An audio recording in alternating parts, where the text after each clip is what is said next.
ada yang tidak mungkin untuk Allah Subhanahu wa ta'ala. Allah selalu maha bisa, Allah selalu maha kuat, Allah selalu maha mampu, tinggal kitanya mau nggak berniat. Ini niatnya kuat. Jangan kaget, Allah maha mampu membuat orang goblok jadi alim, orang bodoh jadi orang yang sangat berilmu.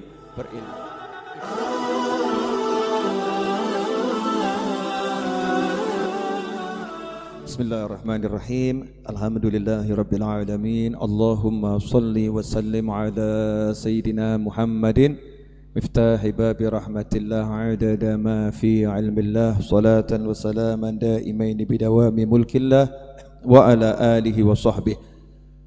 Allahumma shalli ala sayyidina Muhammadin salatan taftahu biha lana futuhal arifin wa tufaqihuna biha fid din wa ala alihi wa sahbihi. Assalamualaikum warahmatullahi wabarakatuh.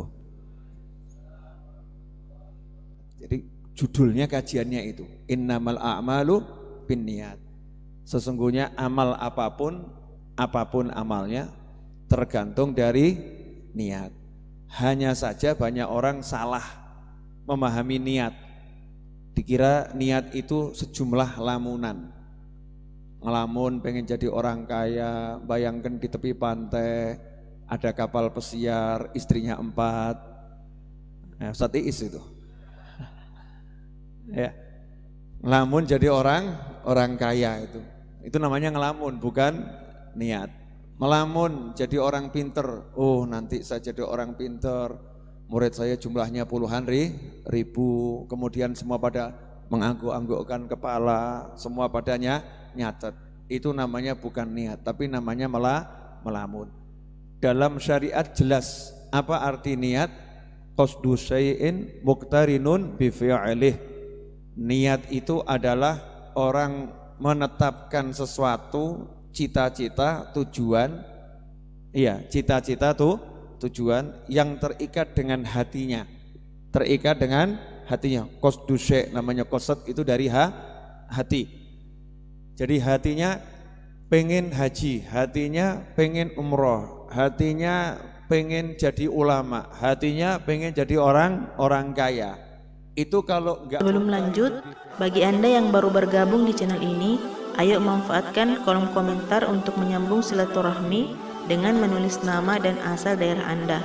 Semoga pertemanan ini mengumpulkan kita semua kelak di surganya Allah. Kalau sudah subscribe, yang belum subscribe segera subscribe. Biar nanti ada pemberitahuan video baru Habib Novel Alid terus. Haji, hatinya pengen umroh, hatinya pengen jadi ulama, hatinya pengen jadi orang kaya. Itu kalau enggak muqtarinun bi fi'lih namanya bukan niat, tapi namanya itu al-amani. Apa itu al-amani? Sejumlah angan-angan kosong alias ngelamun, bahasa Jawanya melamun. Makanya kita jangan jadi orang yang suka melamun. Jangan jadi orang yang suka melamun, tapi orang yang suka niat-niat yang baik. Nah, yang sering kali membuat orang itu gagal niat saja gagal.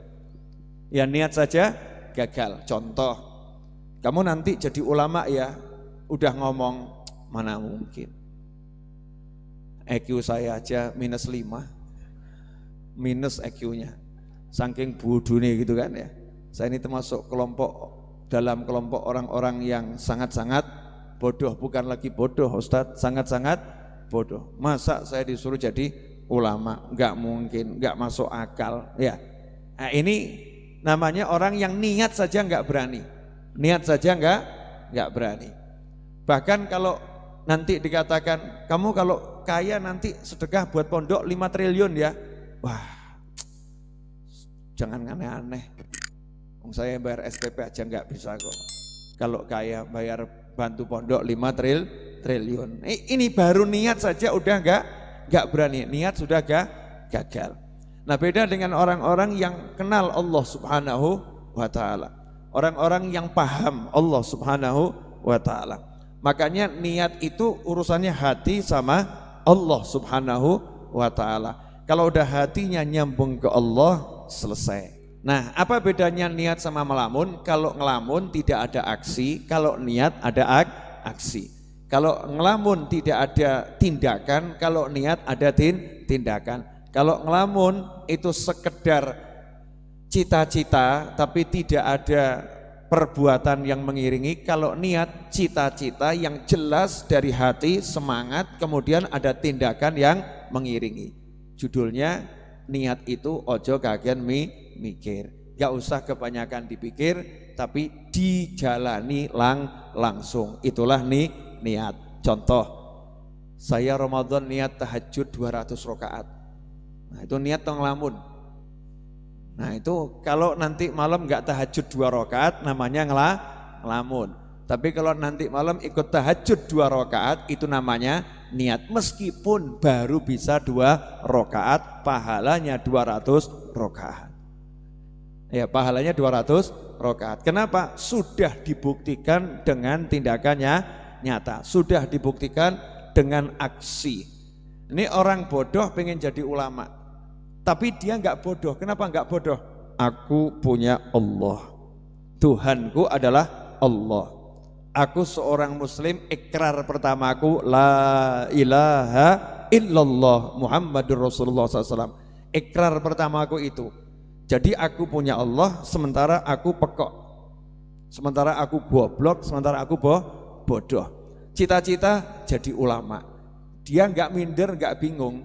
Datang pengajian, datang majelis, Masya Allah. Bawa buku, bawa pulpen. Ya, tulisannya jeleknya luar biasa. Langsung dia niat, saya pengen jadi ulama. Dia nulis satu-satu. Enggak paham, pokoknya ditulis ini. Enggak paham, ditulis. Dia enggak paham tapi semangatnya luar biasa. Ini niatnya kuat. Jangan kaget. Allah Maha mampu membuat orang goblok jadi alim. Orang bodoh jadi orang yang sangat berilmu. Ibn Hajar salah satu contohnya. Ya Ibn Hajar itu di pondok pesantrennya terkenal anak bodoh. Anak bodoh. Terkenal. Saking bodohnya sampai beliau mengakui aku ini bodoh. Makanya resign, mengundurkan diri dari pesantren. Nemui Pak Yai, Ustadz, mohon maaf berdasarkan tingkat kebodohan saya tidak layak lagi tinggal di pesantren ini. Karena Ustadz udah ngajari saya bertahun-tahun, saya diajari apapun gak bisa masuk. Mental, gak bisa masuk. Tapi ini kan niatnya luar biasa. Cuman waktu itu ya Ibn Hajar masih anak yang cari ilmu dengan tingkat IQ yang menurut orang-orang di bawah rata-rata teman-temannya luar biasa. Kata gurunya, kata ustadznya, udah kamu di sini saja, nggak apa-apa. Saya siap kok ngajari orang bodoh. Saya siap ngajari orang yang nggak pinter biar jadi pinter. Ini loh prinsipnya guru zaman dahulu. Guru zaman dahulu tuh nggak ada. Buat sekolah kok judulnya sekolah dengan syarat yang IQ-nya sekian diterima, NEM-nya sekian diterima, nilainya sekian diterima. Kalau di bawah itu silahkan cari sekolah yang lain. Gak ada guru yang seperti itu zaman dulu. Zaman dulu pokoknya ada murid datang diterima. Niat apa? Cari ilmu. Sudah datang berarti sudah niat. Kamu bodoh, aku akan buat kamu pinter. Semangatnya ulama seperti itu. Kamu belum baik, aku akan buat kamu jadi baik dengan izin Allah Subhanahu wa ta'ala. Makanya semangatnya guru untuk murid ini menghasilkan sesuatu. Memang tugasnya guru kan mengajar orang bodoh jadi pinter. Nah kalau yang daftar pinter semua seperti Anda kan saya nggak repot. Ini kan orang-orang pinter, ngajari orang-orang pinter nggak repot. Kalau yang diajari orang-orang yang belum pinter itu repot, betul. Nah orang-orang dulu itu nggak pilih-pilih, pokoknya kamu pinter kurang pinter, moro ke sini saya ajari. Termasuk gurunya Ibn Hajar. Udah toh pokoknya kamu di sini saja. Tapi Ibn Hajar sungkan sama gurunya, nggak enak sama gurunya. Bertahun-tahun diajari kok nggak pinter. Akhirnya meninggalkan pondok pesantren. Tapi niatnya pengen jadi orang soleh yang alim yang pinter. Allah yang membukakan jalan. Dalam perjalanan pulang menuju rumahnya di jalan lihat batu dalam satu riwayat. Di riwayat yang lain lihat pinggirannya sumur. Ya pinggirannya sumur yang dari batu. Dilihat pinggiran sumur itu kok dekok. Di riwayat yang lain dilihat ada batu dekok. Ternyata batu yang dekok lengkung gitu ya. Itu kena tetesan air dari gua yang netes terus tes. Lama-lama batunya lekuk gitu ya. Lekuk. Sementara yang sumur itu karena ada timba, dulu belum ada kerean gitu ya. Jadi masih di tepi sumur ditarik pakai tali, kena gesekan tali bertahun-tahun, batunya juga lekuk. Disitulah Ibnu Hajar dikasih ilham oleh Allah Subhanahu wa taala. Batu saja kena gesekan tali terus dia akhirnya lekuk. Masa kepalamu, hatimu kalah sama batu, lebih keras dari batu? Enggak mungkin. Asal ini diketuk dengan ilmu terus lama-lama juga masuk. Akhirnya balik ke pesantrennya, ngomong sama gurunya, guru saya siap jadi murid lagi, saya mau belajar. Akhirnya mengalahkan ulama-ulama yang ada di dunia ini, yaitu Ibn Hajar. Ikhwani rahimakumullah, makanya ini niat penting. Niat penting. Ketika orang niat, ya niatnya untuk Allah Subhanahu wa taala, artinya niat itu pakai aksi. Enggak pakai aksi namanya ngelamun. Kalau udah untuk Allah, Allah yang turun tangan. Allah akan memberi sesuai dengan kemampuannya Allah memberi, bukan sesuai kemampuanmu dalam beramal. Ya, kita dalam beramal kan kemampuan terbatas, betul. Tapi kalau ditujukan ke Allah, Allah balasnya sesuai kemampuannya Allah. Sementara enggak ada yang bisa menghalangi Allah Subhanahu wa taala. Tidak ada yang tidak mungkin untuk Allah Subhanahu wa taala. Allah selalu maha bisa, Allah selalu maha kuat, Allah selalu maha mampu. Tinggal kitanya mau enggak berniat. Pertanyaan saya, niat enggak jadi wali?